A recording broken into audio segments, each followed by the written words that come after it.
Bom, Daudi Geraldo é o meu pai, sempre foi correto, é um homem muito justo e eu acredito que ele possa mudar essa política de hoje. E a gente começa de baixo, é uma pessoa que começou lá embaixo, que começou como peão e passou por todas as fases na vida e hoje conquistou tudo que tem hoje, cresceu e eu acredito nele. É isso aí.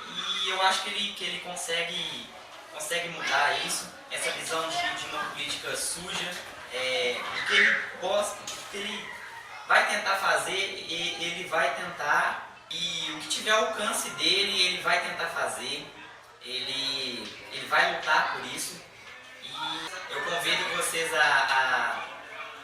se você não conhecer a história dele, conheça antes de votar, porque o voto é uma coisa muito importante. Então, conheça bem antes de votar, conheça o candidato bem antes de votar. É isso aí, vem junto conosco para tentar mudar essa política nossa de hoje.